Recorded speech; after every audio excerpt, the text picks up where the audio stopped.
Bonjour, bonjour à tous. Donc, je vous laisse finir de vous installer. J'en profite pour vous remercier tous d'avoir répondu présent à cette journée FRB 2023. À remercier très chaleureusement aussi le ministère de l'Enseignement supérieur et de la Recherche qui nous héberge aujourd'hui, qui nous accueille dans cet amphi. Dans ce bâtiment très, très agréable. Il y a même une piscine, mais vous irez une prochaine fois. Alors les journées FRB, ce sont des journées donc, qui, vous savez maintenant pour ceux qui sont des habitués, sont des journées où on essaye de discuter autour d'un sujet et de mettre en relation et en discussion les chercheurs, donc plutôt le monde académique et puis les acteurs de la société civile, en particulier les acteurs de notre assemblée des parties prenantes. Donc on est très content cette année de faire la journée autour de la recommandation, d'interpeller aussi les sciences de la durabilité, comment la science peut appuyer la décision et puis le cheminement de cette recommandation finalement du moment où elle est produite par l'académie et ensuite qu'elle transfère vers les acteurs pour la mise en application. Est-ce qu'elle est transférée? Est-ce qu'elle n'est pas transférée? Est-ce qu'il y a des freins, des leviers, les situations où ça fonctionne, où ça ne fonctionne pas? Je pense que les intervenants tout au long de la journée vont permettre de mettre en question cette question et de nous éclairer sur une meilleure efficacité finalement de la recommandation scientifique en appui à la décision. Donc il y aura 3 temps. Donc le premier temps s'intéressera aux sciences de la durabilité, aux recommandations, pourquoi, qui les fait ces recommandations et qu'est-ce que sont ces recommandations. Le deuxième temps parlera plutôt de la dynamique des recommandations, le processus, comment elles circulent, comment elles cheminent, comment elles sont bloquées ou comment elles sont accélérées. Et puis le troisième temps, on essaiera de se poser la question de et maintenant, qu'est-ce qu'on fait des recommandations, voilà. Donc, issu de ce colloque, il y aura aussi, j'espère, des recommandations pour nous tous. Et cette année, donc, les 3 temps, on a le plaisir de vous informer qu'ils seront clôturés par 2 artistes de la Tribu du Verbe, donc Mixoma Prose et Sang d'encre, que vous avez ici. Voilà, donc ils vont vous observer, mais ne vous inquiétez pas, vous pouvez quand même dire tout ce que vous voulez. Au contraire. Voilà. Et donc pour commencer, donc 2 conférences introductives et sans plus tarder. Donc la première par Denis Couvet et par Michel Eddy. Vous aurez un temps d'échange ensuite. Donc j'appelle maintenant Denis Couvet, donc président de la FRB et professeur au Muséum national d'histoire naturelle. Denis, c'est à toi.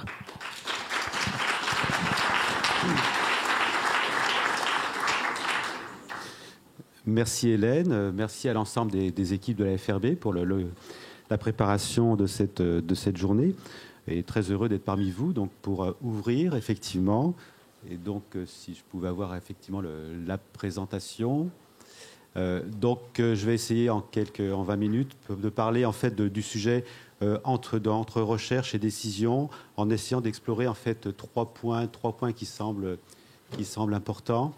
Le premier, c'est en fait, ce que l'on voit bien, c'est qu'on a besoin de situer ces recommandations, ne serait-ce que parce que la biodiversité a un côté souvent très disruptif par rapport à la logique de nos sociétés telles qu'elles se sont construites durant les 2 derniers siècles.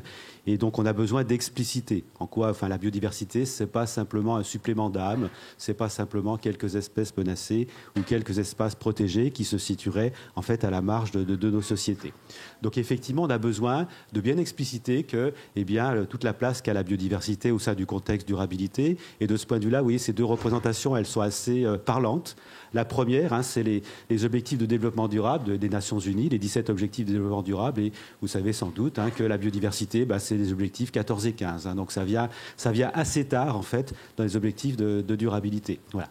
Et donc, effectivement, les experts ont proposé cette figure à droite qui, sans doute, remet les choses un peu à l'endroit. C'est-à-dire qu'en fait, d'expliciter, quand même, la figure de droite montre bien que, quelque part, effectivement, la biosphère est à l'origine, que les sociétés, comme les systèmes économiques dépendent du fonctionnement des sociétés, qui elles-mêmes dépendent de la biodiversité. C'est-à-dire que les objectifs 14 et 15, ils sont absolument fondamentaux pour la réussite d'autres objectifs, que ce soit la réduction de la pauvreté, l'alimentation, la croissance, des emplois qui soient, pour reprendre le vocable des Nations Unies, des emplois qui soient, je ne me souviens plus du terme exact, de bons emplois en tout cas.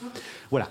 Donc, Donc, importance, vous voyez, il y a besoin de remettre à l'endroit. Je pense que ces deux représentations le montrent bien. Tout de suite, la difficulté qu'on a explicité la biodiversité. Et encore l'autre point, pour ajouter encore un élément de complexité, eh bien, c'est que la biodiversité, en fait, ce n'est pas simplement important dans les systèmes économiques, en tout cas la biodiversité qui est connue, c'est en fait ce qu'on appelle aussi la valeur intrinsèque. Alors la valeur intrinsèque, qu'est-ce que l'on met derrière sur le plan ontologique? C'est pas forcément trivial, c'est-à-dire la valeur intrinsèque, c'est évidemment ce dont on ne connaît pas l'utilité, mais ça peut être aussi tout ce qui n'est pas connu dans la biodiversité. Et au passage, c'est l'énorme majorité, c'est-à-dire que 80% des espèces ne sont pas encore décrites, et la proportion d'espèces dont on ne connaît pas les fonctions écologiques, c'est-à-dire on ne sait même pas si elles sont utiles économiquement ou pas, est encore beaucoup plus importante. Donc quelque part, c'est inconnu que les sciences parfois ont du mal finalement à traiter dans la décision. Voilà. Donc cadré, donc pour résumer ici, effectivement, ça n'est pas trivial. Alors un deuxième élément de contextualisation, parce que celui-ci reste un peu vague, qui a été beaucoup plus précisé par l'IBES, le GIEC de la biodiversité, qui a proposé cette notion de changement transformateur pour justement expliciter que jusqu'à présent les politiques biodiversité étaient beaucoup trop marginales et qu'il allait falloir qu'elles soient beaucoup plus ambitieuses. Et pour qu'elles soient beaucoup plus ambitieuses, eh bien, ça ne veut pas dire abandonner ni dévaloriser les politiques anciennes, mais par contre les cadrer et puis expliciter peut-être que c'était en quelque sorte le premier étage de la fusée, c'est-à-dire protéger et restaurer directement la biodiversité, réduire les pressions, totalement indispensable, mais tout cela ne se place que dans un cadre et ne peut effectivement être réussi que si on se place dans le cadre de nouveaux systèmes de production, de nouveaux systèmes économiques. Donc c'est pour ça que l'IBES précise dans son rapport spécial de 2019, et la COP15 l'a bien repris avec l'accord mondial, il y a besoin de réorganiser les systèmes de production, l'économie, de transiter vers des styles de vie durables. C'est la notion de changement transformateur, réorganisation des systèmes économiques, technologiques, sociaux, y compris les paradigmes, les objectifs et les valeurs. Voilà. Donc deux éléments de contextualisation qui sont sans doute indispensables. Donc on peut les présenter dans un colloque universitaire, mais dans un colloque de type universitaire, quoique il n'est pas qu'universitaire aujourd'hui, mais je pense que sur le terrain, en fait, ces éléments de contextualisation, c'est aussi indispensable. C'est-à-dire que pour légitimer, lorsqu'on parle de réduction des pesticides, eh bien, il y a souvent besoin justement de remonter sur effectivement l'ensemble de ces éléments de contexte. Voilà. Alors, le deuxième élément sur lequel j'aimerais insister, c'est comment on construit des recommandations. Donc, au-delà de la situation, de la contextualisation, eh bien, donc on essaie de construire des recommandations englobant la biodiversité. Et en fait, ce que l'on constate, et notamment lorsqu'elles sont difficiles, c'est parce que, en fait, elles touchent effectivement, on vient de le dire, au système technologique, au système économique. Et de ce point de vue-là, il y a sans doute un concept que l'on n'utilise encore pas assez, mais qui est sans doute diablement efficace, qui est le concept d'imaginaire sociotechnique. Donc, le concept d'imaginaire sociotechnique, proposé par Sheila Jasanoff, il y a déjà un certain temps, qui est professeur de sociologie à Harvard, qui en fait a constaté, on a travaillé notamment sur les OGM et les nanotechnologies, et constatait que le cadrage des questions scientifiques en Europe et aux États-Unis n'était pas du tout le même. Donc et c'est là qu'elle a utilisé effectivement le terme, qu'elle a en fait conçu ce concept d'imaginaire sociotechnique, c'est-à-dire les imaginaires sociotechniques européens et américains ne sont pas les mêmes en fait. La manière dont est conçue l'agriculture, la place des techniques en agriculture n'est pas la même en Europe et aux États-Unis. Voilà. Donc imaginaire sociotechnique, donc vous avez ces deux définitions, donc traduction en français, vision d'un futur désirable, tenue collectivement, institutionnalisée avec une compréhension partagée de la vie de l'ordre social impliquant sciences et techniques. C'est-à-dire qu'effectivement, nous, souvent, nous mobilisons des sciences et des techniques, mais ces sciences et techniques, elles sont insérées dans un ordre social, dans un ensemble d'institutions. Et nous voyons bien qu'en fait, lorsque nous proposons effectivement des politiques ambitieuses en biodiversité, eh bien, nous touchons effectivement à l'ordre social, aux institutions. Donc, nous avons besoin effectivement de bien prendre conscience de l'ensemble de ces liens. C'est pour ça que cette définition, cette conception, elle est extrêmement utile. C'est une explicitation. Je pense que de manière implicite, nous l'avons bien vu, mais c'est sans doute absolument indispensable. Donc, l'application des sciences et techniques, cette autre définition, dans la construction collective de futurs désirables. Vous avez l'adresse du site web qui est extrêmement utile parce que ce site web aussi fait une généalogie en fait des imaginaires qui ont structuré les sociétés occidentales depuis 2 siècles. Et donc comment ces imaginaires sociotechniques s'insèrent dans l'ensemble des imaginaires en fait occidentaux est extrêmement parlante. Voilà. Alors une autre notion qui est sans doute importante par rapport à ces imaginaires sociotechniques, et notamment pour tester en fait leur robustesse, oui, leur robustesse, en fait, leur solidité, eh bien, c'est la notion de dimension. Alors, cette notion de dimension, c'est une notion un peu vague au sens philosophique du terme, mais grosso modo, les dimensions, c'est le nombre de thèmes, de sujets considérés. C'est-à-dire, alors, par exemple, sur le plan environnemental, lorsque vous proposez de nouvelles pratiques agricoles, par exemple de l'agroécologie, du bio, quels sont les enjeux environnementaux que vous avez considérés? Est-ce que vous avez considéré la biodiversité, le cas du climat, le problème de l'eau, et puis d'autres problèmes, ou bien est-ce que vous avez considéré qu'un seul problème, par exemple, vous voulez simplement accumuler du carbone dans les sols, et le reste, finalement, vous apporte peu, l'eau, la biodiversité ne vous préoccupe pas. Donc voilà, les dimensions, elles ne sont pas forcément les mêmes. Et puis, vous avez les dimensions sociales. Dimensions sociales, c'est-à-dire, par exemple, je vais reprendre à nouveau le cas de l'agriculture, parce qu'il est le plus discuté, peut-être parce que c'est celui que je connais le mieux, c'est finalement quel type d'agriculteur, d'agricultrice vous intéressez. Est-ce que ça, c'est pris en compte, en fait, dans les imaginaires sociotechniques que vous proposez? Voilà. Et bien évidemment, on voit bien que selon le type d'agriculture qui va décliner cela, les conséquences, notamment environnementales, ne seront pas les mêmes. Voilà. Donc de ce point de vue-là, je vous laisse comparer les imaginaires. Actuellement, on a une tension intéressante sur le plan scientifique entre l'intensification durable et l'agroécologie. La COP15 a terminé en disant que finalement, il y avait deux manières de réconcilier agriculture et biodiversité. Il y avait l'agroécologie poussée par l'Europe, l'intensification durable poussée par le Brésil et l'Argentine. Et donc, elle n'a pas, la COP15 n'a pas tranché entre les deux, en tout cas, considérait qu'il y a ces deux possibilités. Et c'est intéressant d'aller voir, du coup, qu'est-ce qu'il y a dans ces deux imaginaires sociotechniques que l'on peut, du coup, comparer. Chose qu'en tant que scientifique, nous savons bien faire, nous aimons bien faire. Voilà. Alors, dans les imaginaires sociotechniques autour de la biodiversité, c'est là que la notion de solution fondée sur la nature aussi est spécialement, est assez instructive et assez intéressante. C'est-à-dire qu'on peut considérer effectivement que l'UICN, en fait, en proposant ces solutions fondées sur la nature, il y a une dizaine d'années, eh bien, finalement, a proposé un nouveau type d'imaginaire sociotechnique. Imaginaire sociotechnique pour l'ensemble des territoires.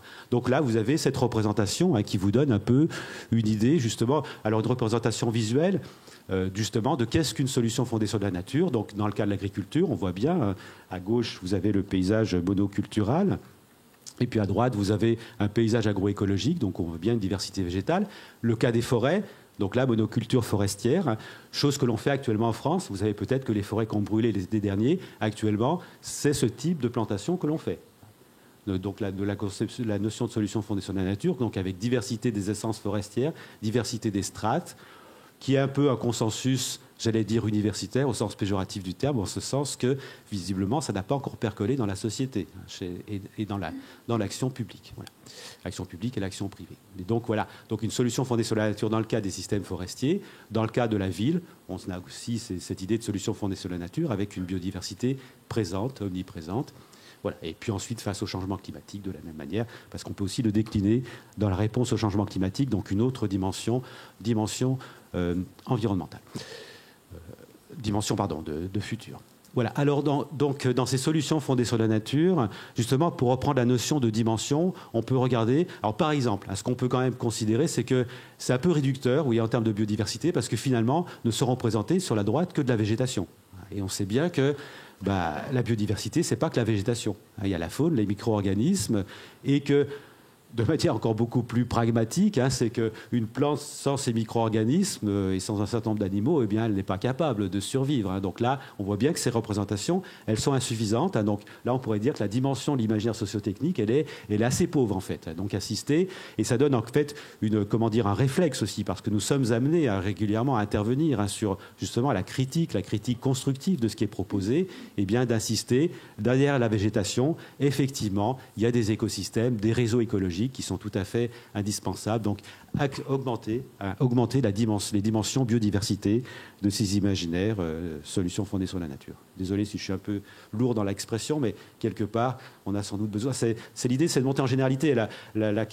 C'est l'intérêt du concept scientifique. De la montée en généralité, ça permet plus rapidement en fait, de comparer et puis d'être plus efficace, plus rapide finalement dans la critique. Voilà. Alors, sur ces imaginaires sociotechniques, par exemple, je dis nous parce que je pense que nous partageons ces expériences.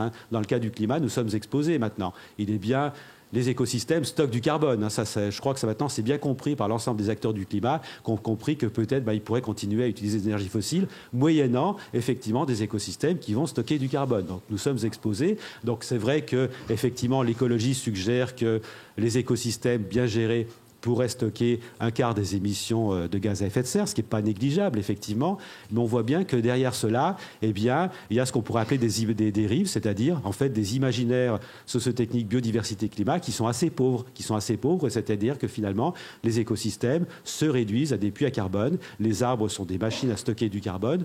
Les sols agricoles sont des espèces de machines aussi un peu plus complexes, mais qui finalement se réduisent aussi à leur capacité à stocker du carbone. Et les acteurs certains acteurs puissants de l'agriculture sont d'ores et déjà effectivement positionnés sur ce genre de choses en proposant des méthodes pour mesurer la quantité de carbone dans le sol, mais par exemple mesurer la biodiversité dans le sol, sa qualité, la capacité de cette biodiversité finalement à garder, à améliorer le stockage du carbone, eh bien, sont des choses qui actuellement sont relativement négligées. Donc voilà, à nouveau des imaginaires où il importe d'insister sur l'importance des dimensions biodiversité, l'importance de la végétation, de la faune, des micro-organismes, et peut-être introduire la notion d'intégrité des écosystèmes. Intégrité des écosystèmes, je ne sais pas si j'en ai parlé précédemment, effectivement. Oui, pardon.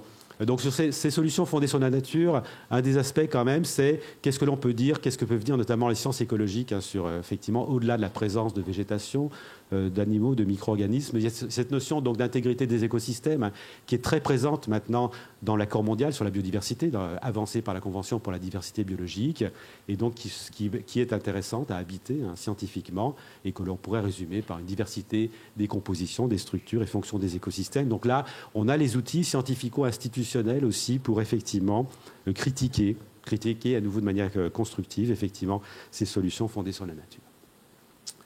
Voilà. Donc un autre cas, l'autre cas c'est l'agriculture. Donc l'agriculture, on peut dire que l'agroécologie effectivement c'est un imaginaire sociotechnique de durabilité. Ce sont des solutions fondées sur la nature. Et je dirais que la dimension biodiversité, l'agroécologie, elle n'est pas forcément triviale. C'est-à-dire que sur l'agroécologie, on assiste pas mal sur les aspects sociaux et les aspects économiques. Mais finalement, l'aspect biodiversité, comment la biodiversité est présente finalement dans l'agroécologie. Donc par exemple, à titre de suggestion, 5 dimensions en fait à explorer: la diversification des assolements et des rotations. Les sols au-delà, l'agriculture de ce qu'on appelle l'agriculture de conservation, elle est à nouveau assez pauvre en général dans les dimensions explorées, c'est-à-dire à nouveau, elle est souvent plutôt sur l'accumulation de carbone, le contrôle des ravageurs, les auxiliaires des cultures, une autre dimension de cette agroécologie, les infrastructures paysagères, et puis les filières, amélioration des plantes et des animaux, qui sont absolument fondamentales, les filières semencières. Donc, à nouveau, 5 dimensions qui peuvent être sur lesquelles il importe d'insister, parce que c'est comme les changements transformateurs, c'est-à-dire que ces 5 dimensions, elles sont synergiques, elles font système, c'est-à-dire que s'il manque une de ces dimensions-là, ça va quand même être difficile de construire une agroécologie qui, effectivement, parvienne à effectivement améliorer le sort de la biodiversité dans les paysages agricoles, qui actuellement, le sort de la biodiversité, est-il besoin d'assister, qui est extrêmement inquiétant. Bien. Alors, sur l'agriculture, notamment, peut-être à titre pédagogique ou pour illustrer justement cette question de dimension, c'est un autre type d'imaginaire. Donc, alors, je ne sais pas s'il est vraiment associé à l'intensification durable, en tout cas, il a été pas mal poussé. C'est que, finalement, pour réduire les impacts environnementaux de l'agriculture, il existe aussi des nouvelles technologies, la robotique, le numérique, la génétique, et qui ont effectivement des capacités. Alors, il ne s'agit pas, dans cette diapositive, de forcément insister sur les aspects. Je vais y aller comme ça. Si vous voulez, sur robotique, numérique, génétique, ce qui est assez intéressant, c'est de regarder les illustrations. Vous voyez, donc ça, c'est des photos prises au vol sur Google, sur robotique, numérique, génétique. Et ce qui est assez frappant, c'est les paysages agricoles dans lesquels ces nouvelles technologies sont utilisées. Vous voyez que ce sont des paysages qui sont très monoculturaux. Donc là, on pourrait dire, vous voyez, que la dimension biodiversité, elle est extrêmement pauvre dans ces imaginaires sociotechniques. Donc du coup, on utilise notre concept, grosso modo, pourquoi pas robotique, numérique, génétique, c'est peut-être compatible avec l'agroécologie, ou pourquoi pas une intensification durable qui va utiliser d'autres modèles et qui finalement sera meilleure que l'agroécologie. Mais dans ce cas-là, nous invitons effectivement les personnes qui construisent ces imaginaires à explorer, il y a au moins 3 dimensions qui sont essentielles, la dimension biodiversité et notamment complexité des paysages agricoles, et on voit bien que lorsqu'on suggère cette dimension-là, ça ne va pas forcément être facile parce qu'on conçoit assez bien que pour la robotique, pour les robots, ça va quand même être plus facile d'être efficace dans des paysages simplifiés que dans des paysages complexes. Mais on voit bien que, forcément, c'est, comment dire, ce qu'on appelle les acid tests, c'est la preuve de concept. Hein, c'est-à-dire que si effectivement la robotique n'est pas capable d'être performante dans des paysages complexes, bah, finalement, comment dire, son avenir en agriculture est peut-être assez pas très rose en tout cas. Voilà. Donc les autres dimensions environnementales, à nouveau, hein, ces dimensions-là, donc notamment les analyses de cycle de vie complète qui doivent être faites, c'est-à-dire notamment tout ce qui concerne l'énergie, l'ensemble de la chaîne qui permet effectivement le déploiement, la construction de ces machines, et puis les dimensions sociales. La dimension sociale, donc c'est notamment finalement ces outils-là pour quel type d'agricultrice et d'agriculteur, c'est-à-dire est-ce que c'est simplement pour la grande agriculture, est-ce que c'est donc du coup l'avenir serait vers un déploiement toujours vers des exploitations agricoles de taille de plus en plus importante et de plus en plus équipées. C'est une autre dimension qui est extrêmement importante lorsque on considère ces imaginaires sociotechniques. Voilà, donc je voulais terminer le troisième point, c'est finalement, donc on pourrait dire qu'en fait on a des imaginaires sociotechniques dominants actuellement qui sont plutôt basés sur la standardisation, la taylorisation et quelque part la transition écologique, les changements transformateurs, eh bien ça suppose d'autres imaginaires sociotechniques. Et là, à nouveau, eh bien, on peut dire l'ensemble des personnes qui travaillent autour de Sheila Jasanoff proposent aussi cette notion. Alors, ça s'appelle prefiguration en anglais. La traduction française, préfiguration, ça fait un peu technocratique. Donc, je vous propose plutôt une traduction en termes de mobilisation. Mais donc, le concept de mobilisation qui, grosso modo, eh bien, ce sont des nouveaux imaginaires sociotechniques qui sont en émergence, donc qui restent marginaux. Avec, vous voyez, ces définitions, il y a la notion d'utopie. Alors, la notion d'utopie, elle peut être assez large. Ça peut être des utopies techniques, des utopies sociales, et puis des expérimentations sociales avec l'idée de construire des alternatives où la démocratie peut avoir son importance. Il y a aussi cette notion de radicalité. Alors, cette notion-là, effectivement, de mobilisation ou d'espace de mobilisation, activisme de mobilisation, elle peut être utile aussi pour comparer les expériences à nouveau. En tant que scientifique, par exemple, eh bien, qu'est-ce que l'on peut dire sur ces différents espaces de mobilisation? Donc, on peut, comme cela, j'allais dire, mettre dans la même enveloppe eh bien, les soulèvements de la terre, les ZAD, la bio, l'économie, la finance verte, tout ça, c'est des espaces de mobilisation actuellement. Ce n'est pas par les mêmes acteurs, très clairement, et pas forcément avec les mêmes outils, mais quelque part, ils se rejoignent dans le discours, en tout cas, que c'est grâce à ce type d'espace de mobilisation eh bien, que nous aurons un avenir qui est plus rose. Donc là, à partir de là, eh bien, prenons-les au mot et regardons, explorons effectivement qu'est-ce qui est présent et quelles sont les dimensions qui sont présentes dans ces espaces de dimensions, dans ces imaginaires, ces nouveaux imaginaires sociotechniques. Voilà. Donc, de la même manière, les solutions fondées sur la nature, vous voyez, la présentation, elle était surtout écologico-technique. Et donc, quelque part, ce qu'il y a derrière, sur le plan socio-économique, eh bien, oui, par exemple, les solutions fondées sur la nature, eh bien, est-ce que c'est la finance verte ou bien est-ce que c'est les ZAD qui vont s'en saisir le mieux? À voir. Il y a différentes possibilités. Voilà, donc cette notion d'espace de mobilisation, donc bon, je vais passer peut-être rapidement, c'est peut-être pas... peut-être préciser que dans tout ça, il y a besoin aussi d'avoir peut-être les différents acteurs, les acteurs publics, les acteurs du marché, et puis les acteurs informels. Et puis, finalement, tout cela se passe peut-être au sein du tiers secteur. Ce qui est intéressant, effectivement, dans ce qui se passe autour des ONG environnementales, c'est que ces ONG environnementales essayent de construire, finalement, souvent des réseaux du public, du privé, de l'informel, donc des réseaux très hétérogènes qui, au passage, présentent une grande diversité dans les valeurs, dans les représentations, et à ce titre-là sont particulièrement intéressants, mais complexes, voilà, pour comprendre ce qui se passe. Donc cette mobilisation, bon ça je vais accélérer peut-être, la COP 15 propose notamment comment mobiliser le secteur économique et financier, donc la cible 15, elle est spécialement importante et intéressante, elle invite les États effectivement à créer des règles qui permettent aux entreprises eh bien, de contrôler, d'évaluer et divulguer régulièrement de manière transparente leurs risques, leurs dépendances et leurs impacts sur la biodiversité. Donc là, il y a un contexte, effectivement, qui crée finalement des espaces de mobilisation. Si l'État joue son rôle, effectivement, il y a nécessairement une multiplication, une diversification des espaces de mobilisation. Cette cible 15 aussi précise que les entreprises sont chargées de fournir les informations nécessaires aux consommateurs pour promouvoir des modes de consommation durables. Ça veut dire que, par exemple, les compagnies aériennes doivent expliquer à leurs clients, effectivement, comment adopter des modèles de consommation durable. C'est quand même ça qu'il y a dans la cible 15. Voilà. Et donc, je terminerai peut-être par quelque chose auquel nous sommes de plus en plus exposés maintenant, c'est les certificats biodiversité. L'idée d'avoir des certificats biodiversité qui soient nature positifs. Donc, qu'est-ce que l'on fait avec cette notion de certificats biodiversité qui sont nature positive? Donc, la finance, qui a des moyens assez considérables. Donc, au passage, en termes de changement de consommateur, évidemment, c'est un secteur auquel on ne peut que s'intéresser. Donc là, qu'est-ce que l'on peut recommander? Alors, cette figure-là, elle est assez intéressante parce que, vous voyez, elle précise comment ça se passe, comment ça peut se passer.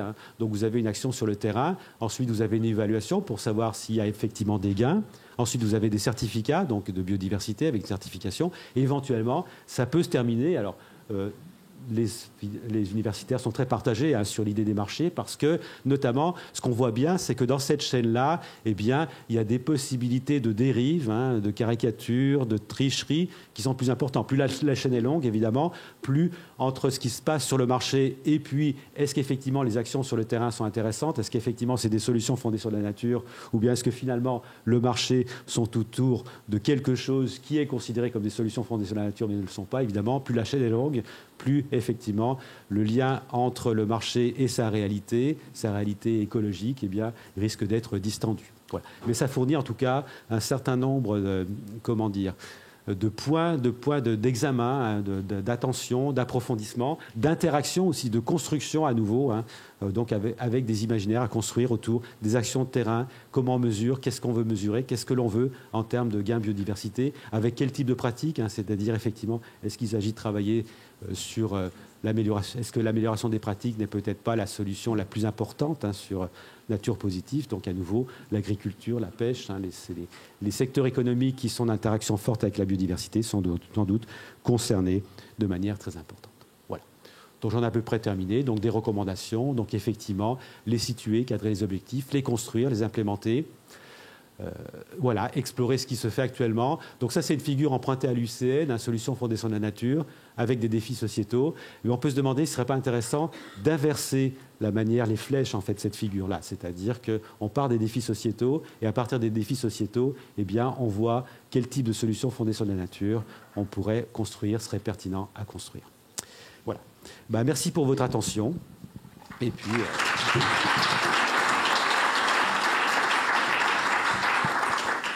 Alors, merci beaucoup Denis pour cette conférence très éclairante. Donc maintenant je vais appeler Michel Eddy, qui est haut fonctionnaire donc chargé de l'enseignement supérieur et de la recherche et qui est également président de l'IDRI. Donc Michel, c'est à toi. Bien écoutez, bonjour à toutes et bonjour à tous et merci à la FRB de m'avoir invité à participer à cette réunion bien intéressante par sa thématique et par le public qui est là aujourd'hui dans la salle.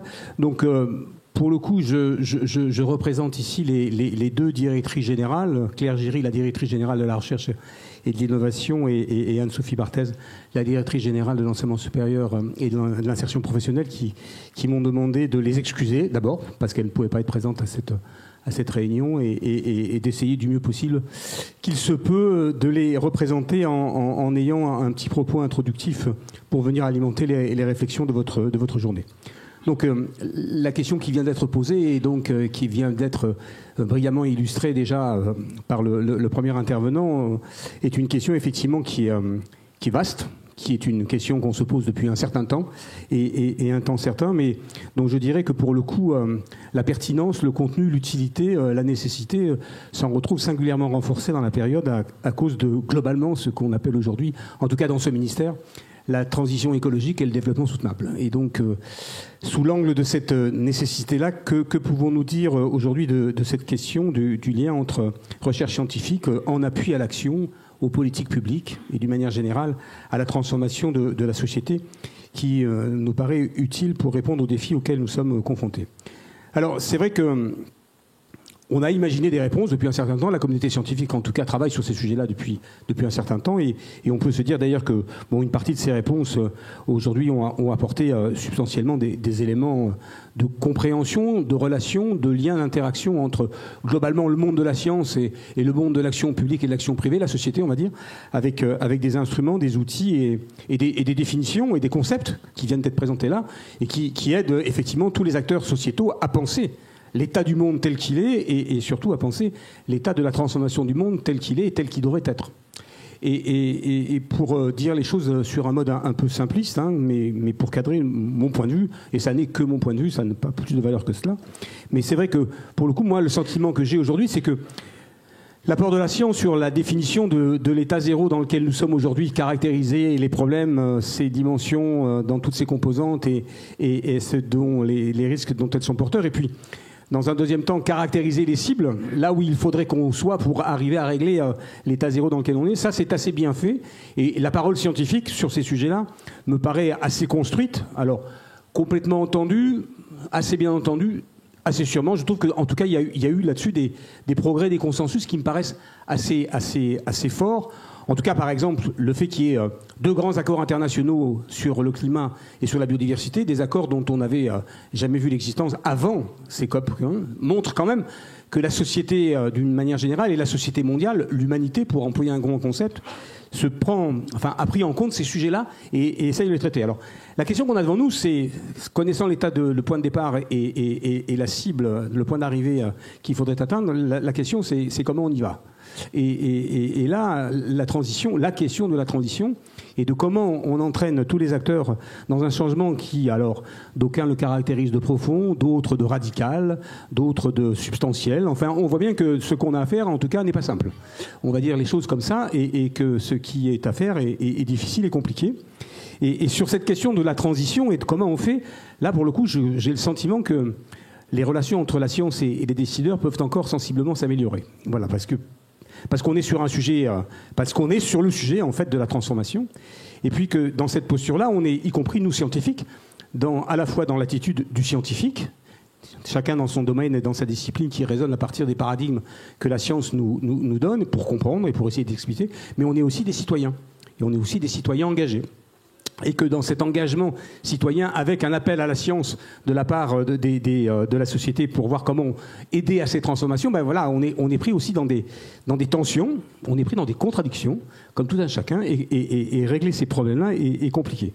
Alors, pour le coup, pour essayer un peu d'illustrer ce que je dis là de manière très générale, moi je veux juste vous dire que voilà, j'interviens à partir de ce qui est ma fonction actuelle, hein, donc je suis haut fonctionnaire au développement durable pour l'enseignement supérieur et pour la recherche.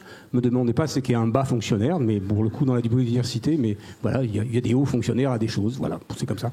En tout cas, voilà, c'est le développement durable et c'est l'enseignement supérieur et c'est la recherche. Donc ça veut dire que le terrain de jeu qui est le mien, c'est pas le ministère qui est une tête d'épingle dans un écosystème complexe composé de beaucoup d'établissements, mais c'est la totalité du système, c'est bien les 74 universités de notre pays, à peu près 230 écoles de nature diverse qui sont sous la tutelle de cette administration, de ce ministère, et puis une quinzaine d'organismes nationaux de recherche.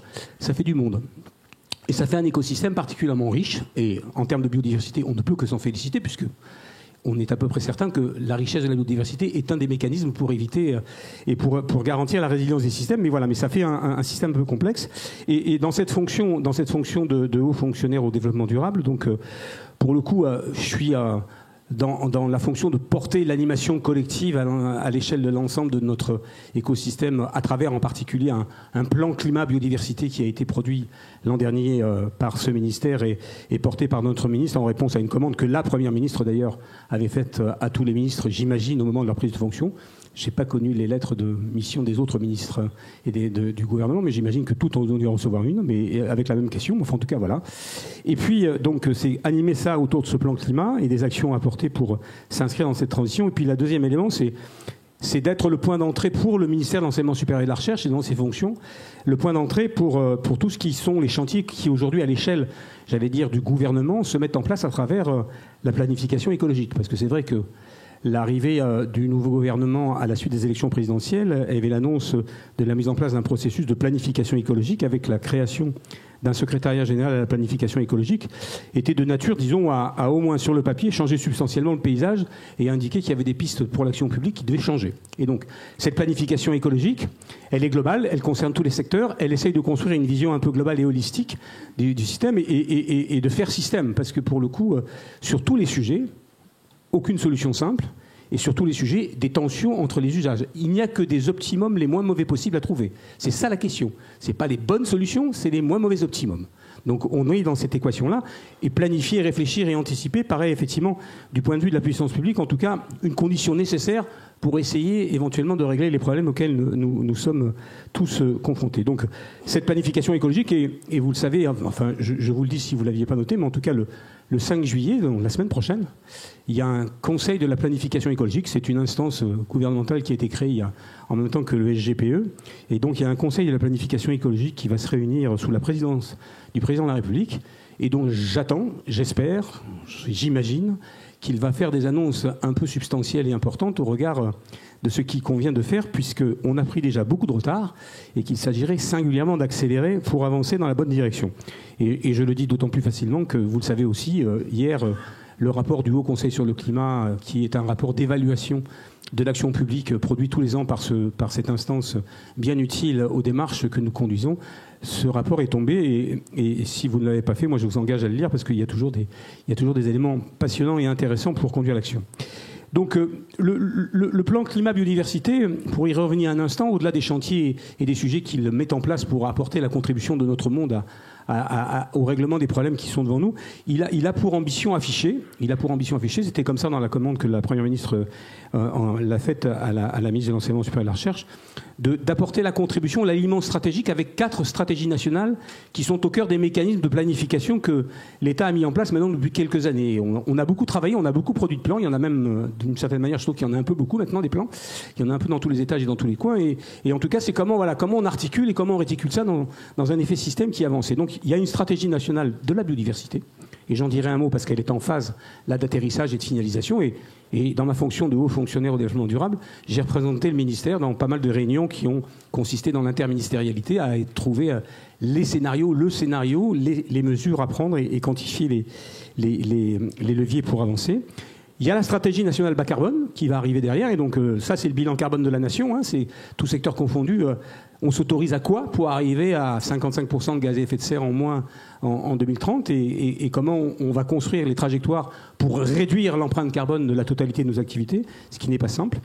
Il y a la programmation pluriannuelle sur l'énergie qui vient et après les annonces qui ont été faites au moment de la campagne présidentielle, on sait bien que le mix énergétique français, il est en tout cas sur le papier et en déclaration substantiellement différent de ce qu'il était il y a quelques 4 ou 5 ans. Et donc, comment les énergies renouvelables, l'éolien terrestre, on en parlait ce matin sur France Inter, comment l'éolien maritime, comment l'hydroélectricité et comment le nucléaire vont arriver à prendre la place qui revient à leur pour produire l'électricité dont nous allons avoir besoin dans des quantités industrielles qu'on n'imaginait pas. La sobriété est un mot d'ordre, mais pour le coup, on sait qu'on va en avoir besoin de l'électricité. Et donc ça, c'est des questions importantes. Et puis, la 4e stratégie, c'est le plan national d'adaptation au changement climatique. Chacun comprend qu'on pourra atténuer tant qu'on voudra, il va bien falloir qu'on s'adapte, parce qu'on n'y arrivera quand même pas à réduire les choses substantiellement. Et donc, ces 4 stratégies, ce plan climat, il est là pour y apporter des éléments de contribution et de réponse, et essayer de produire un aliment stratégique, sachant que tout le monde dit, évidemment, sur toutes ces questions, on a absolument besoin de la science, on a absolument besoin de la formation, parce que pour le coup, sans science et sans formation, on ne va pas y arriver.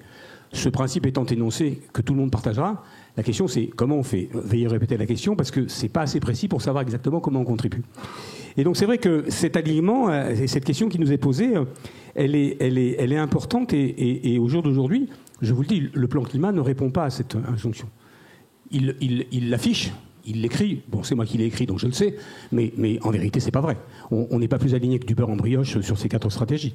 On les connaît, on les lit, mais la mécanique par laquelle on attendrait de nous que notre contribution soit utile et serve de levier transformant, vienne alimenter, produise des effets programmatiques et des effets évaluatifs sur la stratégie, sur le changement, ça n'est pas le cas encore. Et une des raisons pour lesquelles c'est pas le cas, c'est parce qu'on ne sait pas répondre à cette question. Parce qu'on est face à des défis intellectuels, méthodologiques, auxquels nous ne sommes pas encore parvenus à répondre. Et c'est un peu là-dessus que je voudrais un peu insister ce matin devant vous, parce que cette question, elle est pour moi principale, en tout cas dans ma fonction. Je ne vous demande pas de partager tous mes soucis, mais en tout cas dans ma fonction et dans cette articulation stratégique qui pourrait avoir quelques conséquences pour la nation, ça me paraît important qu'on se la pose, d'autant qu'on est sollicité. Et que vous avez choisi, pour le coup, vous n'êtes pas complètement indifférent à l'affaire, vous avez choisi ce thème-là pour votre journée. Donc c'est que vous deviez, vous aussi, pressentir qu'il y avait là-dessus quelque chose à faire. Et donc je trouve que c'est un cas d'école intéressant, votre journée, pour illustrer cette question.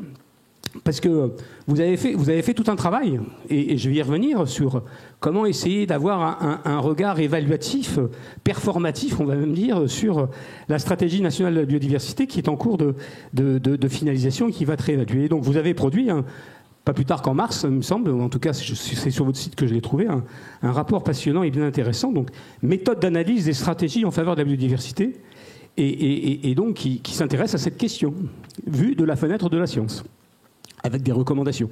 Concept de recommandation, d'ailleurs, serait en lui-même assez à interroger.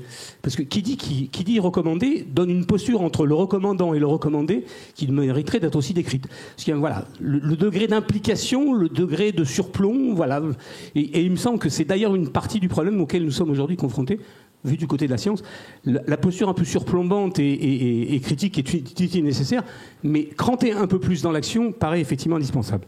Alors, quand je regarde la stratégie nationale de la biodiversité en phase finale d'élaboration, et que je regarde le document que vous avez produit, quel a été son impact et son utilité, je suis désolé de vous le dire, mais la vérité des faits m'y oblige. En pratique, et à mon niveau, il n'y en a eu aucun. Aucun. Alors, il faut s'interroger pourquoi. C'est pas que votre document est mauvais. Ce serait quand même un peu trop facile que de répondre comme ça, mais parce que je pense que sur le fond, la question de la relation entre la science et la décision publique, en tout cas, elle reste à travailler, et ce fossé, il reste à combler. On n'a pas encore les réponses à ces questions. Il faut le dire avec humilité. Nous n'avons pas les réponses à ces questions. Alors, pour le coup, pourquoi ? Alors, il y a des explications un peu générales qu'on peut énoncer faciles, mais qui n'apportent pas de réponse non plus pratique, mais quand même, c'est vrai. On est dans des univers professionnels qui sont construits sur des principes différents. Voilà. Nous, du côté de la science, on est plutôt du côté de l'éthique de la conviction, et on voit bien que les conséquences que ça emporte comme type de comportement et d'acteurs, des recommandations. Et puis du côté des acteurs publics et des décideurs, ils sont du côté de l'éthique dite de la responsabilité. Ils scoltinent les problèmes et ils essaient d'inventer des choses transformantes pour avancer le schmilblick dans une société qui est une société démocratique et dans laquelle la vie de nos concitoyens est quand même un paramètre qu'il s'agit de prendre en compte. Il ne suffit pas d'avoir raison, il ne suffit pas d'avoir une vision de la vérité et de la réalité des choses pour que tout le monde la partage et s'aligne sur ce principe-là. Et ça, c'est une question qui reste effectivement difficile à traiter. Deuxième élément qu'on pourrait mettre en avant, c'est que, bon, évidemment, dans ces deux champs, on exerce des métiers et on a des productions qui sont différentes. Et donc, spontanément, les productions des uns et des autres ne se correspondent pas. L'impédance entre les deux mondes est une impédance qui n'est pas automatique et naturelle. Elle est à travailler. Et donc, c'est bien la question sur laquelle il faut qu'on avance. Quels produits, nous, du côté de la science, devons-nous fabriquer avec selon quelle méthodologie pour être compris d'acteurs qui sont différents de nous ? Et les adeptes de la biodiversité que vous êtes ne peuvent pas imaginer 10 secondes que la solution, c'est que eux nous ressemblent pour comprendre ce qu'on fait. Cette posture, elle n'est pas possible. Justement, la richesse de la biodiversité, c'est que nous sommes différents, et c'est de ça qu'il faut travailler, c'est ça qu'il faut exploiter. Encore 5 minutes, ça va être difficile. Bon, alors donc, pour le coup, sur ces sujets-là, et dans les 5 minutes qui me restent, donc dire que, pour le coup, du côté de la science, ça produit quand même des effets. On voit bien que dans nos communautés, il y a différentes pratiques aujourd'hui et regards sur la science. Entre la recherche fondamentale et la recherche finalisée, entre la recherche qui vise à la production de connaissances nouvelles et la recherche qui vise à la production de solutions, nos communautés ont quand même travaillé ces concepts. Et donc, pour le coup, ça me paraît effectivement fondamental qu'on avance dans cette démarche-là, dans une période où les problèmes à traiter sont de plus en plus compliqués, sont de plus en plus complexes, et puis dans lequel on attend une forte contribution de la science. Alors, je crois qu'il ne faut pas regretter ces différences un peu systémiques. Il faut au contraire voir comment les exploiter, comme dans l'approche de la biodiversité et de l'agroécologie. Et puis, il faut voir comment travailler sur justement ces impédances à créer et à inventer aujourd'hui, au-delà de ce qu'on a déjà fait, pour avancer dans cette direction. Alors, du côté de la science, il faut quand même noter qu'il y a eu des évolutions qui me paraissent utiles dans la dernière période. Je vais juste les noter parce qu'on n'est pas resté passif face à ça. Donc, d'abord, la place de l'expertise collective et de l'expertise individuelle portée par les chercheurs aujourd'hui dans le débat sociétal d'une manière générale est reconnue, portée institutionnellement, et ça me paraît une fonction utile. Ensuite, la recherche a inventé de nouveaux modes d'interaction avec les acteurs et les parties prenantes. Et les parties prenantes, je pense à ce qu'on appelle la recherche participative ou la recherche partenariale, qui sont quand même des modalités d'exercice de la recherche qui pensent différemment l'écosystème dans lequel ils interviennent.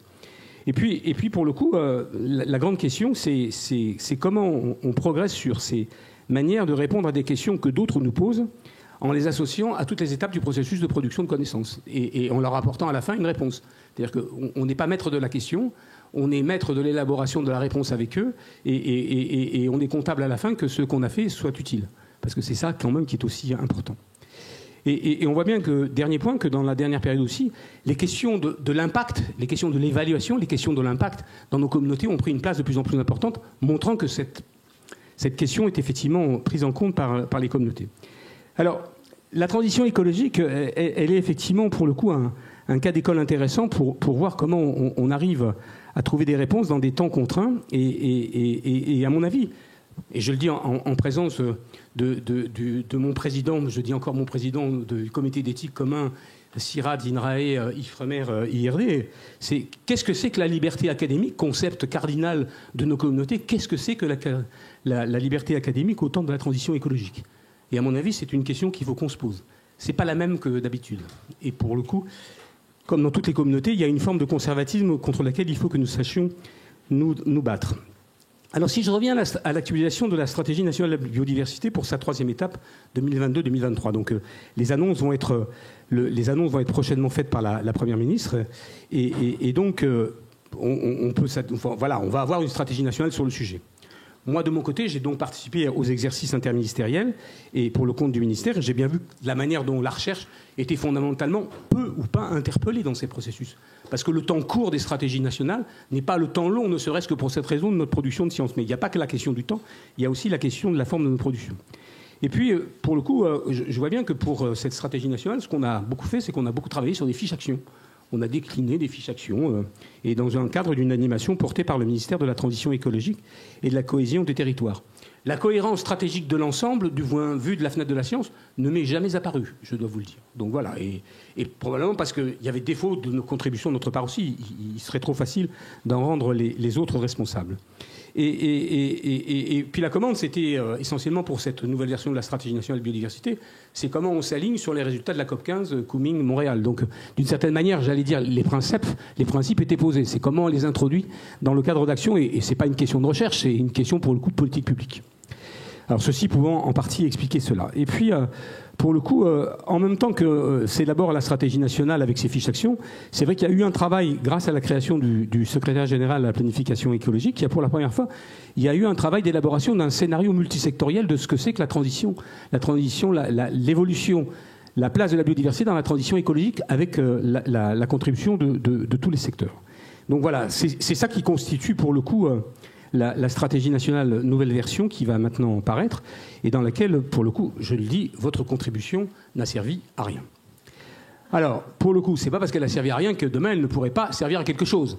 Et donc, les seules questions qui trouvent des réponses, c'est celles qu'on se pose. Hein. Donc, pour le coup, voilà l'enjeu de cette réunion. Non, je n'ai pas encore stoppé, vous m'accordez 3 minutes. Donc, sur cette question, comment votre document était... Je voudrais revenir un instant dessus, puis après, je m'arrêterai, promis. Donc, revenons sur les raisons qui peuvent conduire à ça. Donc, de ce que j'ai compris, c'est que votre document, par ailleurs passionnant, il est le résultat d'une commande qui, à un moment donné, était passée par le ministère de la Transition écologique. Il s'est adressé à la FRB et il vous a posé vaguement une question, qu'est-ce que c'est les effets leviers qu'on peut imaginer pour une stratégie nationale? J'aimerais juste, par curiosité, Hélène, si je peux avoir la lettre de commande pour comprendre comment a été formulée la question. Parce que je pense que pour beaucoup de choses, la moitié des réponses est dans la formulation des questions. Et donc, la réponse qu'on a faite, la question, c'était qu'est-ce qu'une mesure levier et comment évaluer son impact? Ce qui est quand même une question principe pour une stratégie. C'est une vraie bonne question et sur laquelle on a des choses à faire. Et la réponse de l'AFRB, c'est faite sous la forme d'une mise au point d'une méthode d'évaluation. Vous avez été au-delà de la question qu'on vous a posée à l'évidence. Votre conseil scientifique s'en est saisi et il a considéré qu'à partir de là, il fallait aller un peu plus loin. Et vous avez donc élaboré ce document d'analyse des stratégies en faveur de la biodiversité et en développant une méthode et en l'appliquant au processus au cœur de la stratégie nationale de biodiversité 3. Bon, juste pour la petite histoire, comme elle n'était pas encore élaborée la 3, il me semble que c'était plutôt sur la 2 que ça portait, mais ce n'est pas un détail. Et votre document, il a été produit en 2023, mais peu importe, ça, ce n'est pas le sujet. Donc vous avez pris le problème à bras-le-corps et vous avez produit cela. Vous avez fait un développement méthodologique important et vous avez fait ça à partir d'une grille d'analyse avec 15 critères qui sont tous précis, pertinents, avec des degrés d'impact et d'effet qui sont intéressants et qui permettent de qualifier l'effet levier de la totalité des mesures qui sont dans la stratégie nationale. Donc pour le coup, c'est pas rien. Alors, bon, et c'est intéressant. Et ça permet, grâce à la hiérarchisation des critères, vous avez fait en plus un travail sur la hiérarchisation de ces critères d'un regard plutôt sociétal et d'un regard plutôt scientifique, ce qui pose effectivement la différence de posture, qui est un point de vue vachement intéressant et important à prendre en compte. Vous avez élaboré une grille d'analyse et vous l'avez appliquée à la totalité des actions de la SNB, et pour essayer d'évaluer les effets transformants qu'elles auraient potentiellement, qu'elles devraient avoir. En tout cas, c'est après coup qu'on verra si c'est vrai. Cette analyse, alors, quelques commentaires sur l'analyse, et le document est passionnant. C'est une analyse fouillée, détaillée, mais dont l'appropriation n'est pas spontanée à la lecture. Hein. Je ne serais pas capable de vous en faire un résumé là. Et donc, je me dis que si moi, j'ai eu un peu de difficulté à appréhender à la fin comment s'en saisir, peut-être que d'autres acteurs pouvaient avoir des difficultés équivalentes. Et puis c'est une analyse, en vérité, qui est une analyse ex post. Et donc, elle dit, voilà, quels sont potentiellement les faits transformants des mesures que vous proposez. Donc, elle suppose la préexistence d'une stratégie déjà élaborée avec des actions, et vous évaluez le potentiel transformant de ces actions. Ce n'est pas une méthode ex ante, ce n'est pas comment on essaye de contribuer à l'élaboration de la programmation. Comment, en amont, on se pose la question de qu'est-ce qu'on apporte, nous, la science, pour avoir une stratégie nationale de la biodiversité qui soit bien ciblée sur les enjeux. Et ça, et avec des effets transformants. Ça, on ne sait pas encore le faire. Et puis, il y a un dernier point qui est vachement intéressant et qui, à mon avis, mérite qu'on continue à y travailler dessus. C'est le croisement que vous faites avec les recommandations de l'IPBES. C'est-à-dire que vous ne vous contentez pas de regarder notre stratégie nationale, vous dites, au regard de ce que dit la communauté scientifique internationale, qu'est-ce que ça fait ? Et c'est important de se poser ces questions parce que nous avons la chance, dans les deux domaines qui sont le changement climatique et qui sont la biodiversité, d'avoir aujourd'hui 2 instances internationales qui rassemblent les communautés scientifiques et qui font un travail considérable et utile. Il faut qu'on exploite mieux, il faut qu'on exploite plus les productions de ces instances. Et donc, pour le coup, moi, les questions que ça me pose, les raisons de cet échec relatif, on va dire, pour ne pas désespérer Billancourt, c'est, bon, à qui était destiné ce rapport, en vérité ? J'ai l'impression que le destinataire s'est perdu en chemin, puisque celui qui en a été le commanditaire n'était plus tout à fait le réceptionniste à la sortie, à la fin. De ce que j'en ai compris, mais je peux me tromper. Et quel usage, finalement, a-t-il eu de votre part et de leur part ? Et comme... comme ça n'a jamais été évoqué dans l'élaboration de la stratégie nationale, du côté des ministères, manifestement, si je n'avais pas été sur votre site, je n'aurais pas connu le document. Bon. Et puis, quel est en vérité le produit sorti attendu de cette méthode d'analyse ? Comment vous l'avez conçu, packagé, pour dire un terme de marketing, pour qu'il soit utilisable par ceux qui étaient les destinataires théoriques de la démarche, ceux qui allaient élaborer la stratégie nationale et voir comment ils devaient intelligemment la construire pour qu'elle ait un effet transformant. Donc, là-dessus, est-ce que c'était pour aider à évaluer l'impact transformant de la SNB globalement ? Probablement, c'est un peu ce que j'ai compris. Est-ce que c'était aider à prioriser les objectifs fixés par la stratégie nationale en fonction de leur effet levier ? Si c'était le cas, je vous le dis, ça n'a pas marché. Est-ce que c'était pour aider à reprogrammer la SNB ? Alors c'est pour le coup d'après, parce que ce ne sera pas pour la 3, ce sera pour la 4. Et donc, pour le coup, c'est d'ailleurs une question. La boucle de rétroaction de cette méthode d'analyse sur les effets ex post des événements, c'est une question qu'il faudrait peut-être retravailler pour la suite. Comment on fait pour remonter sur la programmation ? Alors dans ces conditions, et je termine là, j'aurais craché, quelle suite donner à ce travail ? Parce que son impact, bon, vous le voyez, n'est pas probant, mais son utilité, je le dis, du vu de la fonction de la science, est certaine. C'est un travail qui lance des réflexions méthodologiques qui me paraissent impératifs à conduire, parce que c'est ça le centre de la question. Et que si nous ne travaillons pas sur ces questions, nous, personne ne le fera à notre place, et on ne pourra que se plaindre d'un trou, d'un manque, d'une impuissance, d'une incapacité. Et vous pouvez utiliser tous les registres critiques possibles et imaginables compte tenu de la situation, c'est assez facile, qui ne feront pas avancer le SMILBIC. Alors, est-ce qu'il faut travailler au développement d'une méthode, pour le coup, d'analyse pour une programmation ex ante ? Est-ce que c'est ça la question ? Est-ce qu'il faut... Et je vous pose la question parce que je n'ai pas la réponse. Je ne suis pas sûr, au jour d'aujourd'hui, que, du coup, la science puisse être, quelles qu'en soient les qualités, ses qualités, et quelles qu'en soient les méthodes que nous... Je ne suis pas sûr que sur des objets comme des stratégies de ce type-là, nous puissions être dans une position, j'allais dire, initiale d'alimentation de quelque chose qui, partant de la science, va produire une stratégie nationale opérationnelle à 3 ans pertinente. Je ne sais pas. Et moi, j'ai envie que vous apportiez des éléments de réponse à ça, parce que, pour le coup, si c'est non, passons à autre chose et travaillons sur des choses plus utiles et plus opérationnelles. Ne perdons pas notre temps. Est-ce que pour le coup, quel est le degré de faisabilité aussi de cette méthode ? Si on fait ça, comment ça peut marcher et comment on pourrait imaginer que cette méthode ex ante puisse être utilisée ? On vit une période un peu singulière là, avec les annonces du rapport Gillet, vous le savez, et le fait qu'on mette en avant l'idée que une fonction de programmation nationale va être portée par les organismes nationaux de recherche sur des grandes thématiques. Pour le coup, sur la biodive, s'il y a une fonction de programmation qui se met en place au niveau des organismes nationaux, peut-être que s'il y avait un apport méthodologique pour discuter avec eux de savoir comment on fait cette programmation, ça pourrait être utile à tout le monde. Donc une deuxième raison de se poser la question, est-ce qu'il faut le faire et comment on discute avec les ENR. Et puis, enfin, comment vraiment, la question de fond, c'est comment on arrive à porter la vision transversale de la science, parce qu'elle est dans tous les secteurs, avec forcément des stratégies nationales biodives qui sont sectorielles. Elles sont sectorisées. À la fin des fins, quand vous déclinez les choses, même si vous avez une vision d'ensemble qui reboucle le système en montrant que c'est possible, c'est quand même secteur par secteur que ça s'applique. Et donc, la place de la science là-dedans reste une question qu'il faut interroger. Et puis, pour le coup, aussi, avec quelle partie prenante faudrait-il travailler pour faire ça et comment travailler avec elle ? Parce que je suis convaincu que, pour le coup, celui qui pose la question est normalement celui qui est censé recevoir le produit. Et donc, il faut non seulement qu'il ait correctement formulé sa question, mais il faut qu'il soit associé aux travaux pour qu'à la sortie, ce qui va être produit puisse servir à autre chose. Et puis, cette question qu'on se pose sur la stratégie nationale de biodiversité, elle se pose de la même manière pour les 4 autres stratégies que je vous ai évoquées tout à l'heure. C'est strictement la même question. Et c'est strictement, j'allais dire, la même puissance relative dans laquelle nous sommes, nous, du côté de la science, par rapport à ça. Qu'allons-nous dire d'intelligent sur la prochaine version de la stratégie nationale bas carbone ? Qu'allons-nous dire d'intelligent sur la programmation pluriannuelle de l'énergie et le plan national d'adaptation au changement climatique ? C'est pas donné d'avance. Hein. Il ne suffit pas d'avoir des idées générales et des concepts. Là. Il va falloir trouver des trucs opérants. Donc en conclusion, vous vous souvenez que notre père à tous, Karl Marx, disait que l'humanité ne se pose que des questions qu'elle peut résoudre. Eh bien, si c'est vrai, on est au pied du mur. Donc, pour le coup, alors, c'est vrai que parfois, la moitié de la réponse est dans la question, mais là, il nous faut, à mon avis, reformuler la question. Parce qu'on n'a pas encore trouvé la réponse. Et donc, je vous invite vraiment dans votre journée à travailler sur ce sujet-là. On a besoin de ça.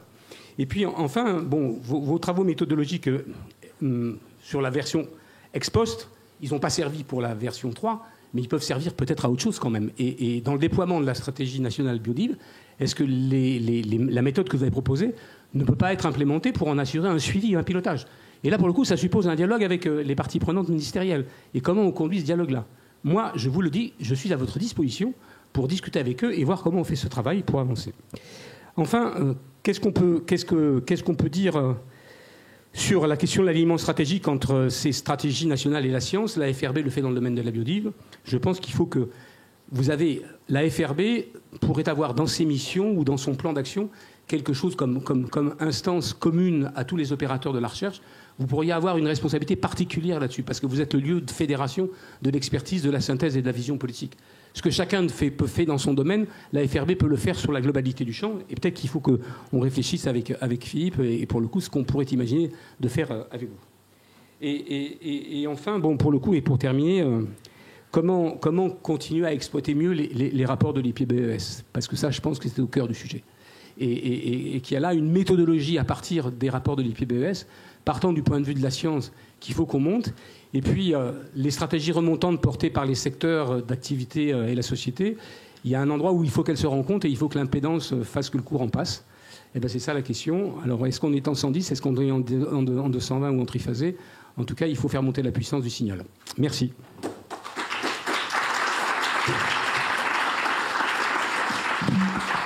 Alors merci beaucoup Michel. Donc vous voyez que la journée est déjà fructueuse puisqu'on a plein de recommandations pour la FRB et on a trouvé un participant de plus pour nos groupes de travail, donc merci. Alors maintenant, on va passer à une phase de questions-réponses. Donc, alors les micros vont circuler dans la salle, mais nous avons également, et je les remercie, des participants en ligne. Donc pour ces participants et participantes, donc vous avez dû avoir un message dans le chat vous demandant de poser vos questions via Slido. Et nous avons Marie-Claire, je ne sais pas où elle est, et Julia qui va donc être votre porte-parole. Et donc je laisse la parole à la salle pour poser des questions à Michel et Denis. Merci. Donc Michel Texier-Boichard, INRAE.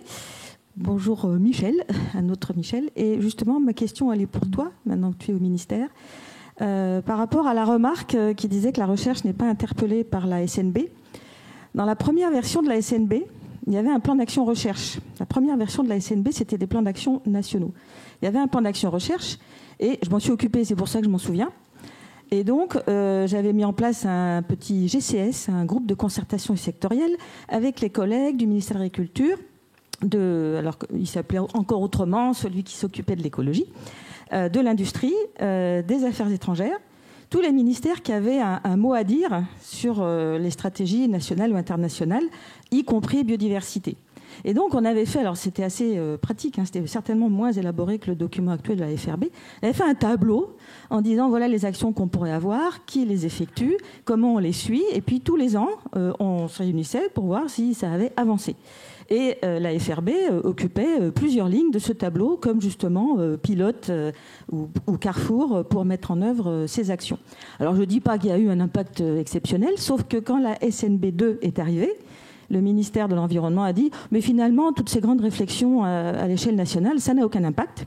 Donc, on va faire des plans d'action par territoire, plus ciblés, pour qu'il y ait un impact. Et donc, on n'a plus besoin de plans d'action recherche, puisqu'on ne va pas fragmenter la recherche par localité, disons. Et à ce moment-là, il n'y a plus eu de dimension recherche visible dans la SNB 2. Alors, visiblement, ça continue. Donc, ma question, c'est est-ce qu'on pourrait, entre ministères, rediscuter une visibilité d'une dimension recherche transversale dans une stratégie nationale biodiversité? Michel, en toute humilité, je ne sais pas. Je sais pas. La seule chose que je constate, c'est que bon, tu fais bien de rappeler cela. Donc il y a eu, j'allais dire, un plan d'action recherche connecté à une stratégie nationale de biodiversité version 1. C'est ce que j'entends. Donc vous aviez élaboré un document proprement de planification de la recherche, qui n'est pas la stratégie nationale de la biodiversité. Donc c'était pour accompagner, j'imagine, la stratégie. Voilà. Donc la seule chose que je constate, c'est que ça n'a pas perduré. Et donc ce qui serait intéressant, c'est de voir pourquoi ça n'a pas perduré. Parce que c'est vrai que quand tu regardes la stratégie nationale de biodiversité, celle qui est encore en cours, il y a évidemment un axe qui dit produire les connaissances utiles au déploiement de la stratégie nationale de la biodiversité.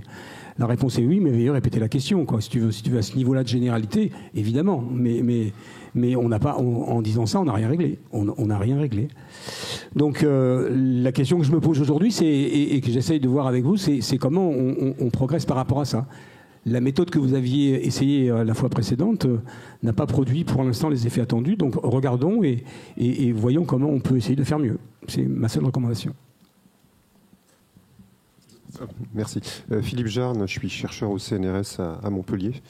Alors, en tant qu'indécrottable provincial, comme on dit, quand je viens à Paris, je suis déprimé. Là, écouter Michel nous dire que la recherche sur la biodiversité, ça ne sert pas à grand-chose. Ça me déprime encore plus. Mais je pense qu'il a profondément raison. Nos gouvernants pensent que la recherche est utile quand ça produit quelque chose qui va polluer l'environnement, mais rapporter beaucoup d'argent. C'est ça qui est important. Je voulais revenir sur le point de Denis, là, sur les imaginaires socio-techniques, avec peut-être une double question. Là, à un moment donné, tu parlais d'imaginaire agricole nord-américain versus européen. Je pense que si on avait une vision phylogénétique sur l'ensemble des imaginaires socio-techniques mondiaux, on dirait qu'ils sont vraiment très très proches l'un de l'autre. Donc la question, c'est quel choc il faut pour passer, ou alors est-ce que c'est transitionnel, doux, pour passer d'un imaginaire à un autre? Est-ce que c'est des choses qui ont été pensées par les gens que tu signalais? Et puis, question peut-être un peu plus profonde et perturbante, c'est est-ce que, de fait, la recherche, telle qu'on la mène, elle ne fait pas partie de l'imaginaire socio-technique occidental et que donc elle est une partie du problème? Certains collègues disent même qu'on est le problème. Alors, sur la première question, il y a à ma connaissance, dans les sciences sociales, il y a effectivement cette littérature autour des ce qui s'appelle les turning points. Alors c'est marrant parce qu'en écologie, on parle de tipping point, et donc c'est plutôt les turning points. Donc il y a des choses, et notamment sur les révolutions. Les révolutions, notamment, il y a un moment où effectivement ça bascule sur le plan politique. Donc c'est plus les sciences... Pardon, oui, c'est plus les sciences politiques qui ont investi cela. Voilà. Et je trouve que cette littérature, elle ressemble pas mal à celle sur les basculements d'écosystèmes, sur les tipping points, en fait. D'ailleurs, je crois que l'ouvrage de Schaeffer, il fait allusion. Donc, je crois que en tant qu'écologue, on est assez bien équipé, en fait, effectivement, pour ces questions de basculement. Mais à ma connaissance, la sphère imaginaire socio-technique n'a pas franchement investi cela. Mais ce que je voudrais ajouter, c'est que donc sur ces imaginaires de mobilisation qui sont justement en train de basculer, en fait, ce qui est très riche, c'est qu'ils observent ce qui se passe dans l'ensemble du monde à propos de la transition justement énergétique. Et en fait, ce qui se passe, c'est que dans les pays du Sud, il se passe énormément de choses.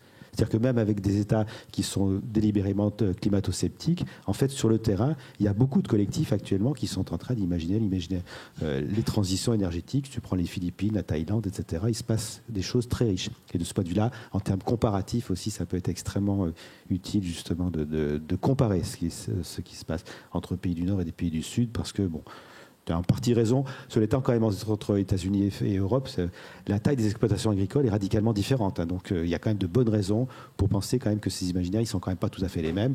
Et puis, au passage, quand même, la relation au territoire n'est pas la même des agriculteurs européens qui sont là depuis 2 millénaires, 3 millénaires.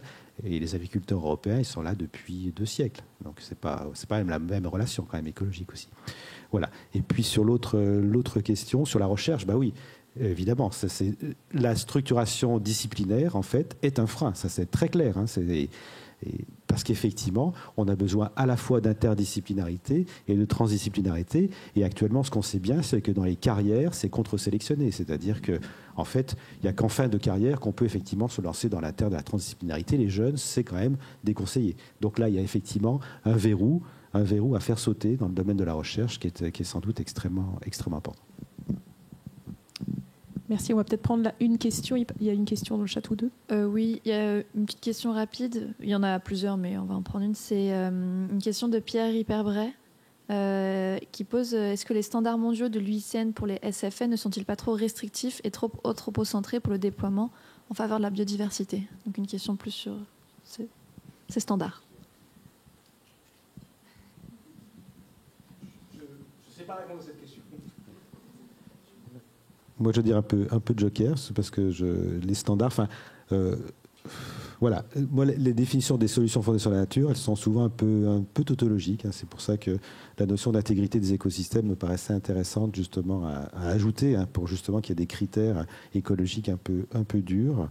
Après, sur les standards, est-ce que les standards, parce qu'en agriculture notamment, il est discuté actuellement, les méta-analyses suggèrent par exemple que 20% d'habitats semi-naturels, ça permet de restaurer de manière très significative les fonctions écologiques. Donc là, il y a un standard qui est sans doute intéressant. Voilà, mais à voir. Dans le domaine urbain, il y a ce critère aussi des 3, 30 et 300 qui a été proposé, je crois, c'est 3 arbres par urbain. Je me souviens. Voilà, on pourrait peut-être vous le donner, mais il y a des choses qui... Mais voilà, je pense que c'est en cours de construction, donc effectivement, il faut que ces standards ils restent ouverts à la discussion, qu'ils soient... voilà, que effectivement les différentes sciences puissent intervenir. Oui, donc sur cette question, c'est vrai que voilà, c'est compliqué de répondre. Mais je voudrais juste réagir à la première de Philippe. Pour le coup, ton pessimisme ontologique, je voudrais pas, voilà, je le partage pas complètement, Philippe. Ce que je veux dire, c'est que à l'évidence, la réponse pratique et opérationnelle, c'est vrai, et l'expérience que j'ai eue, c'est que ça n'a pas servi, le travail que vous avez fait, et spécifiquement ce travail-là. Mais l'attente et le besoin et la manière dont il s'exprime d'une attente de la société des décideurs publics vis-à-vis de la recherche et de la science sur ces questions comme sur les autres, elle est très forte. Et la pression est de plus en plus forte. Et donc, en vérité, l'attente ne fait pas la réponse. Et encore plus parce que la question est de plus en plus compliquée. Mais l'attente est là. Donc, je n'aurais pas cette vision très pessimiste que tu viens d'énoncer là. Voilà, je pense qu'il faut retravailler le sujet parce que de toute façon, je veux dire, c'est nécessaire. C'est nécessaire, on le sait comme scientifique, c'est nécessaire. Et bon, après, quelles que soient les visions ou les positions qu'on peut avoir comme citoyen, comme scientifique, il faut qu'on fasse ce travail-là impérativement. Et qu'on essaye encore, et qu'on recommence chaque fois, et qu'on aille au front, au combat, sur ces questions. Oui, effectivement, moi je suis d'accord avec Michel. Je veux être pessimiste. Enfin, la recherche, elle est partout actuellement. C'est-à-dire que tous les sujets qui sont discutés actuellement, effectivement, nous sommes interpellés pour effectivement exprimer des analyses, des critiques, de préférence constructives. Mais ça, par contre, effectivement, oui, les critiques constructives, c'est peut-être moins évident. Oui. Oui, donc j'ai retrouvé, Denis, le 330-300. C'est en effet, c'est pour les villes. C'est donc issu d'une publication scientifique qui dit 3 arbres par citoyen. C'est 30% de canopée minimum en ville pour restaurer la biodiversité et éviter un certain nombre de problèmes. Et 300, c'est 300 mètres maximum pour avoir accès à un espace vert par citoyen, en fait. Voilà, donc c'est ce genre de choses, effectivement, qui peuvent nous servir à construire des recommandations basées sur la science et à essayer de passer des messages. Voilà, c'est simple. Voilà. Donc merci beaucoup. On va clore cette session et donc je vais appeler Philippe Billet.